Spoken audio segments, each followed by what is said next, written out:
Belilah perusahaan yang memperkaya semua pemegang sahamnya dengan adil.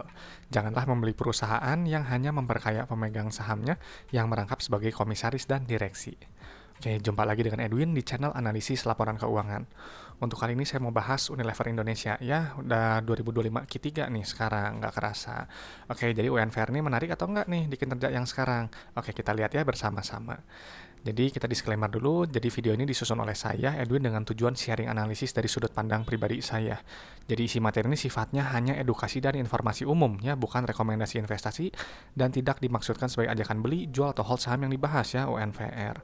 Jadi setiap keputusan investasi adalah tanggung jawab masing-masing individu, ya, jadi teman-teman harus do your own research, silahkan analisis lebih lanjut kalau memang menarik, dan jangan jadikan analisis saya ini sebagai analisis yang utama. Oke, jadi untuk menilai gitu ya suatu perusahaan gitu yang baik dan yang tidak gitu buat saya, itu saya perlu 3 kriteria utama. Yang pertama itu adalah perusahaan yang membagikan dividen, ya, ini wajib gitu. Kenapa? Karena perusahaan yang bagi dividen ini adalah perusahaan yang sudah terbukti untung dari bisnisnya, terbukti profit, bukan hanya untung di atas kertas aja. Jadi keuntungannya itu dibagikan gitu, disisihkan dulu oleh perusahaan dan dibagikan kepada kita pemegang sahamnya, itu bisa kita nikmati gitu, ditransfer ke rekening kita. Dan pastinya perusahaan yang bagi dividen itu adalah perusahaan yang pro kepada kita pemegang sahamnya, pro apa ya namanya, sangat menghargai gitu kita pemegang sahamnya. Karena kalau dia nggak bagi dividen, berarti perusahaan tersebut hanyalah memperkaya segelintir pihak gitu ya. Biasanya sih pejabat perusahaan atau enggak owner yang merangkap sebagai komisaris dan direksi biasanya gitu ya. Karena mereka sebenarnya udah nggak usah pusing lagi gitu ya, kalau misalnya mereka mengelola asal-asalan gitu ya, nggak profesional, harga sahamnya anjlok. Ingat, untuk top manajemen, komisaris dan direksi ini, mereka gaji udah ratusan juta dan itu sifatnya pasti masuk kantong gitu ya tiap bulannya. Sedangkan kita dapat apa? Kita cuma dapat ya tadi dari dividen, itu juga kecil ya, dan juga dari apa, dari capital gain gitu ya, kalau harganya naik gitu. Maka jadi kita harus hati-hati dalam memilih perusahaan. Dan pastinya perusahaan yang bagi dividen itu adalah perusahaan yang punya kondisi bisnisnya sehat. Jadi kalau misalnya kondisi bisnisnya nggak bagus gitu ya, rugi terus apalagi gitu ya, utangnya terlalu besar, arus kasnya susah, ya perusahaan akan lebih mengutamakan survival dulu gitu ya, bertahan hidup dulu gitu. Jadi kecil kemungkinan bagi dividen. Nah, jadi kalau memang teman-teman tahu nih perusahaan yang bagi dividen rutin gitu ya, punya kondisi bisnis yang sehat, ya pastikan teman-teman itu beli di bawah nilai wajarnya gitu ya. Jadi jangan beli ketika harga sahamnya tinggi gitu ya, di pucuk, di langit, di bulan gitu ya. Karena nanti akan rawan koreksi gitu dan akhirnya nanti capital loss gitu. Nah, jadi sebelum berinvestasi ya teman-teman harus apa? Harus gunakan akal sehat Anda gitu ya. Jadi jangan FOMO, jangan ikut-ikutan orang gitu ya, jangan mudah percaya stock pick, rekomendasi, analis gitu, dan juga jangan percaya kepada saya juga gitu ya. Jadi teman-teman harus analisis sendiri gitu ya, harus punya alasan yang jelas kenapa harus beli saham tersebut ya. Dan kalau saya ya sih, saya memang ikutnya sedikit gitu ya, pakai konsep value investing gitu. Jadi beli ketika harga saham ini di bawah intrinsic value ya, PBV kurang dari satu, cicil beli gitu ya.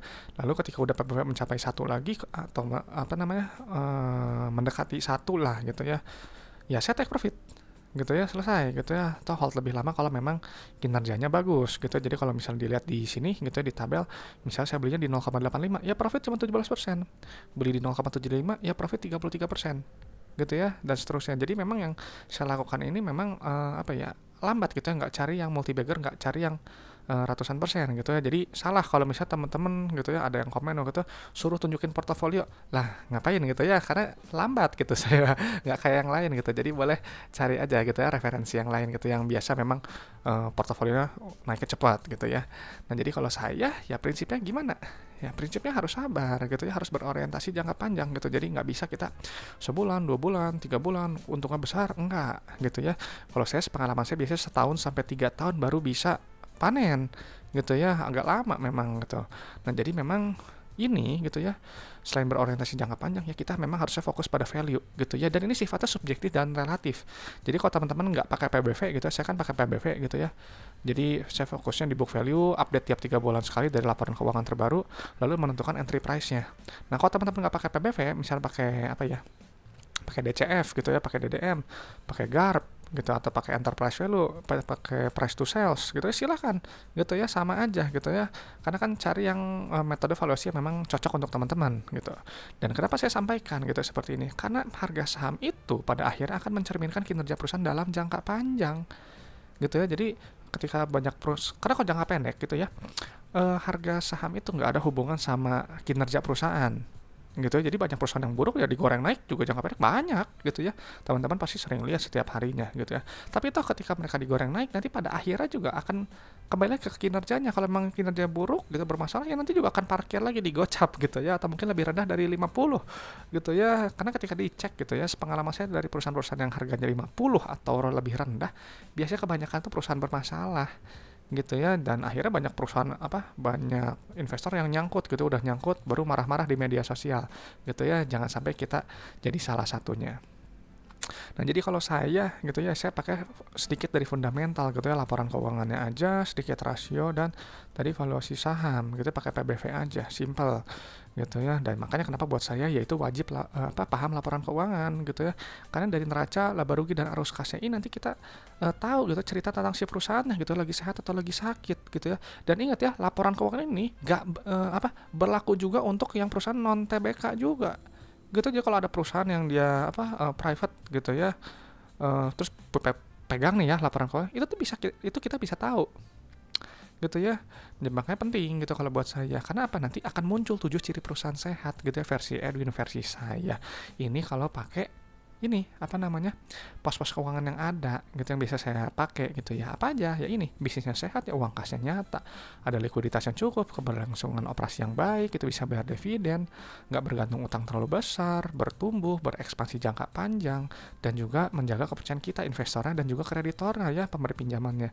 Dan kita nanti investor nanti akan diuntungkan lewat valuasi harga saham yang akan cenderung naik sesuai dengan kinerja perusahaan gitu. Dan itu juga stabil gitu. Jadi ketika ada pertumbuhan jangka pendek gitu ya, nanti dia akan kembali lagi gitu ya ke harga semula, dan mungkin naik lebih tinggi selama kita belinya itu nggak di harga yang terlalu tinggi gitu. Jadi perhatikan harga beli kita.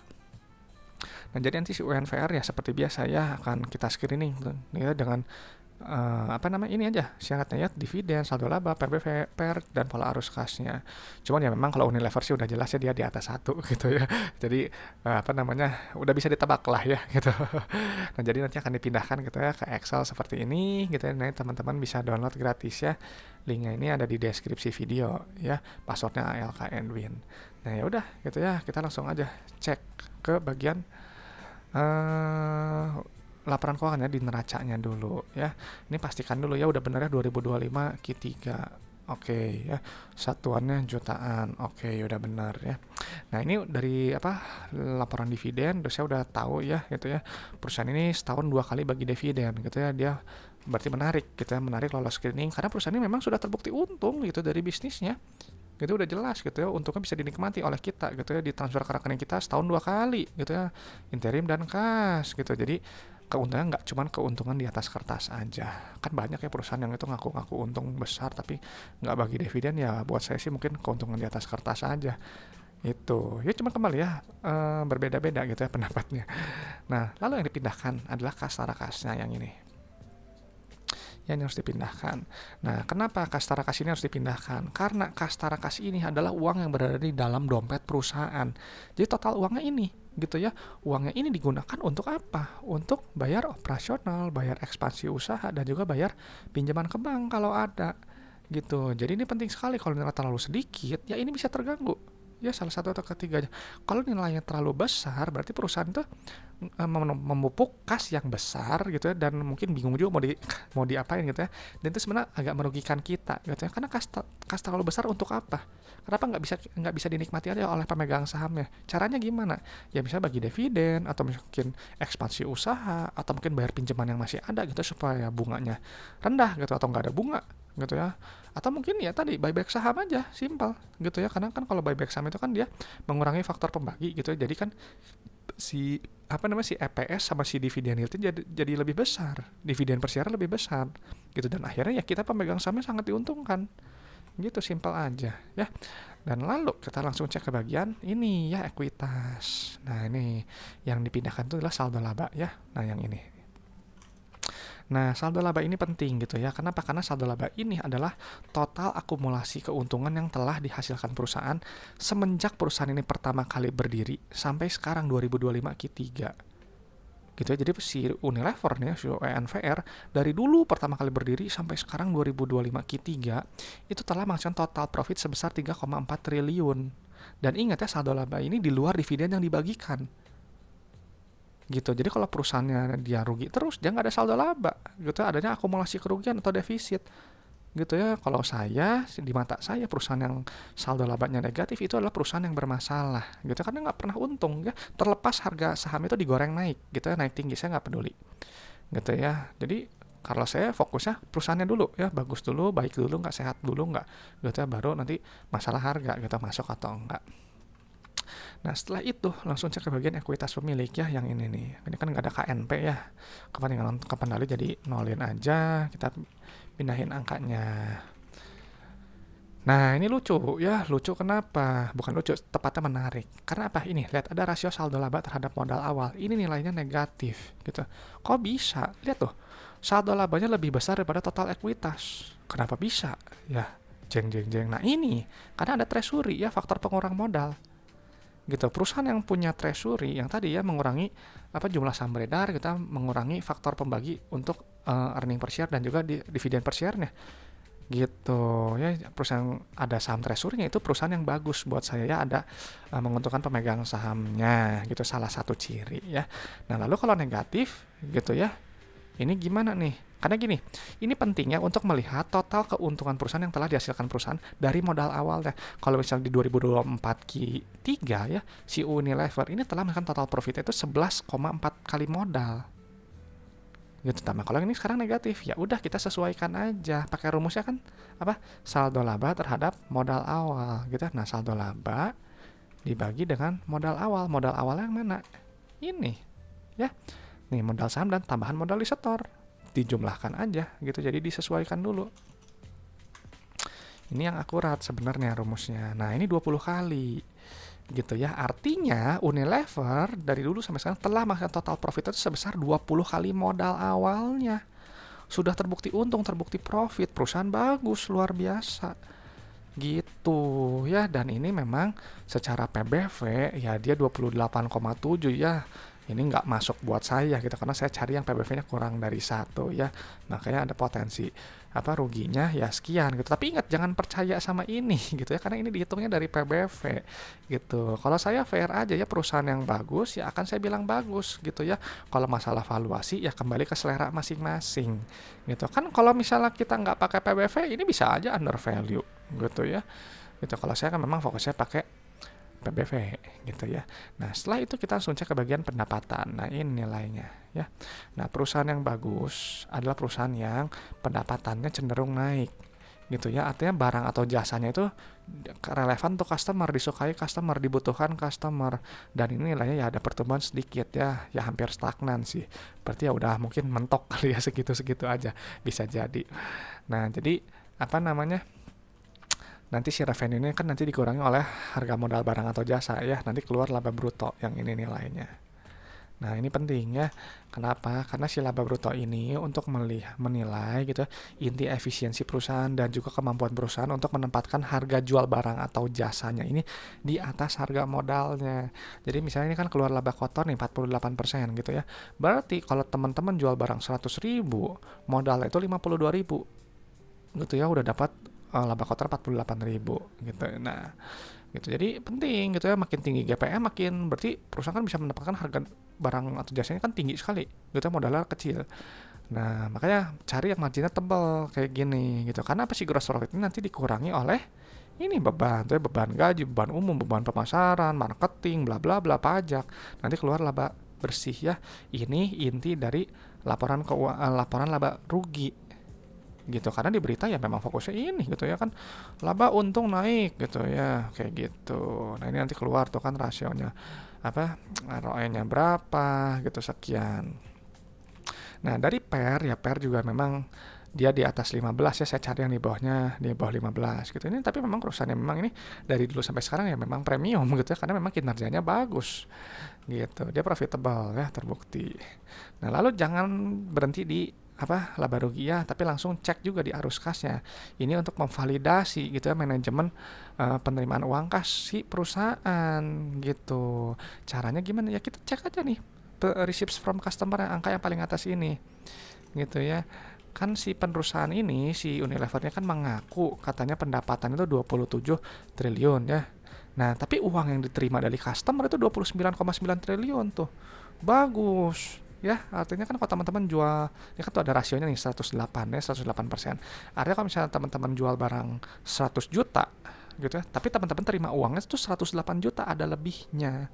Nah, lebihnya itu atau selisihnya itu berasal dari mungkin piutang-piutang yang belum tertagih gitu. Jadi ini untuk menilai gitu kemampuan perusahaan untuk mengumpulkan si uang kas atau menagih piutang-piutang gitu. Nah, ini bagus, carilah yang mendekati 100% atau lebih tinggi seperti ini. Artinya kan dia bagus ya, uang kasnya kan terkumpul gitu. Dan ingat kan, uang kas ini untuk bayar operasional, bayar ekspansi usaha, dan juga bayar pinjaman ke bank gitu. Jadi si Unilever tadi kan udah bilang nih, terima uang 27,6 triliun, uang yang diterima 29,9 triliun, digunakan untuk bayar tuh, bayar supplier, bayar gaji, bayar bla bla bla, bayar pajak, bayar beban bunga mungkin, keluaran CFO yang ini. Ya, ini penting, tuh nilainya positif. Nah, harus kayak gini perusahaan itu. CFO-nya positif, artinya perusahaan tersebut menghasilkan uang tunai dari bisnisnya gitu. Jadi uangnya tuh nggak habis buat bayar operasional. Kalau uangnya habis untuk bayar operasional, berarti harus suntik modal atau nggak minjem ke bank. Minjem ke bank berarti ada bunga, beban bunga. Kalau ada beban bunga berarti ya kita profit akan turun, uang kas juga mungkin agak lebih berkurang gitu, dan kita mungkin dividennya bisa lebih kecil gitu mikirnya. Jadi kita memang harus, ya kalau saya ya, cari yang ya pro kepada kita lah, pemegang sahamnya. Nah, lalu uangnya ini digunakan untuk bayar apa, ekspansi usaha atau perolehan aset tetap ya, belanja modal capex. Nah, ini nilainya negatif seperti ini bagus. Artinya perusahaan itu semakin lama kan berekspansi, harapannya kan semakin besar gitu ya, harapannya profitnya semakin besar. Cuman untuk di periode yang ini mungkin ekspansinya nggak seagresif yang apa periode sebelumnya ya. Karena kalau tahun sebelumnya kan 500 miliar, ini cuma 370 sekian miliar gitu. Nggak masalah sih, no problem. Nah, lalu di bagian pendanaan atau bayar pinjaman, ini lihat loh, kalau minjem ke bank dia nilainya positif ya. Nah, tapi kalau bayar ke bank pelunasan dia nilai negatif gitu. Nah, ini bagus, dia melunasi pinjaman gitu ya, jadi nilai negatif tuh. Ini bagus sekali gitu, harus seperti ini gitu. Kalau saya carinya memang seperti ini polanya tuh ya, dia bagus dan ini sempurna sekali ya untuk yang periode sekarang dibandingkan periode sebelumnya. Kalau periode sebelumnya CFO-nya positif gitu, udah bayar operasional, masih sisa ekspansi terus bayar pinjaman ke bank gitu ya, mungkin ada penurunan kas gitu. Tapi kalau yang sekarang bagus ya, buat saya sih saya lebih suka yang seperti ini ya. Jadi polanya plus min terus ada kenaikan kas tarakas gitu. Ada kan dia udah bisa bayar ini itu masih ada sisa lebih yang menambah nanti uang kas gitu. Ini bagus sekali ya, berarti perusahaan ini dari laporan arus kas, dari polanya ini, perusahaan ini punya manajemen kas yang sangat baik ya. Jadi Unilever buat saya gimana ya, Unilever memang perusahaan bagus ya, dia setahun 2 kali bagi dividen gitu ya, dan dia juga udah menghasilkan total profit ini sebesar 20 kali modal. Jadi bukan perusahaan yang yang kaleng-kaleng, yang remeh-temeh lah gitu ya. Jadi perusahaan bagus ya, ini perusahaan baik ya. Cuman memang untuk secara PBV dan PER ya nggak, kurang cocok buat saya gitu ya, karena ya masih over value. Saya kan carinya yang di bawah 1 PBV dan juga PER itu kurang dari 15 ya, PER di sini 21. Tapi untuk manajemen kas ya dia sangat baik ya, perusahaan kan profitable nih dan manajemen kasnya juga sangat baik gitu ya. Jadi ini memang perusahaan sangat bagus buat saya, cuman harganya pantas lah dia dihargai premium. Simpel kan, gitu aja. Mungkin itu aja pendapat saya untuk Unilever ya. Nah, nggak tahu nih teman-teman, untuk di harga sekarang menarik nggak nih ya Unilever gitu, karena biasanya banyak orang komplain itu kan Unilever itu kan gold standar ya katanya tuh ya gitu ya. Banyak investor terkenal juga bilangnya Unilever terus gitu ya, memang bagus gitu ya, jadi belinya Unilever gitu ya. Tapi kan kembali lagi ya, harganya cocok nggak dengan masing-masing gitu ya. Apalagi kalau saya bukan dengar ya, kadang kalau baca forum atau itu, aduh Unilever harga turun terus gitu ya, kasihan yang di pucuk ya, begitulah gitu. Nah, nggak tahu nih teman-teman, ini dengan harga sini udah mulai bagus belum ya, udah mulai cocok nggak gitu ya. Coba kasih pendapatnya di kolom komentar ya gitu, supaya yang lain bisa tahu juga gitu ya, kita sama-sama bertukar pendapat. Mungkin itu aja gitu ya untuk sharing Unilever. Dan teman-teman untuk saham request gitu ya, saya pending sampai nanti awal Desember ya gitu, mungkin minggu pertama atau minggu kedua Desember gitu, karena di bulan ya sekarang ini sampai nanti November saya masih ada saham-saham perusahaan besar lah yang harus saya utamakan dulu untuk dibahas ya. Jadi nanti di 2 bulan setelahnya baru saham request gitu. Dan ini aja sedikit info ya teman-teman ya gitu, yang perlu saya sampaikan, penting gitu ya, karena ada beberapa komentar gitu ya, jadi bisa bilang Ini, katanya analisis saya ini mungkin apa, nggak jelas gitu ya. Satu nggak jelas, 2 katanya harus pamerin porto dulu gitu ya. Ini saya sampaikan aja gitu ya, channel ini gitu ya dibuat ini kalau saya ini untuk hobi aja gitu, hanya untuk wadah untuk saya sharing aja gitu ya. Dan ingat ya, ini saya sampaikan gitu kepada teman-teman, kalau analisis saya ngaco itu nggak masalah gitu. Buat saya menghargai banyak pendapat gitu ya. Dan teman-teman harus tahu ya, untuk fundamental itu ini banyak, ya.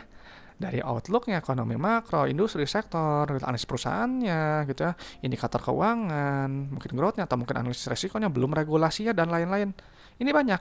Saya cuma memang cover sedikit dari laporan keuangannya aja, sedikit rasio dan juga pakai PBV. Gitu, jadi udah pasti nggak akan lengkap gitu. Jadi teman-teman silahkan gitu ya analisis lebih lanjut kalau memang menarik, kalau memang perlu yang nggak ada, yang nggak saya cakup gitu, simpel. Dan kalau masalah portofolio gitu ya, sebenarnya simpel aja gitu ya. Kan channel ini memang tujuannya kan untuk edukasi gitu ya.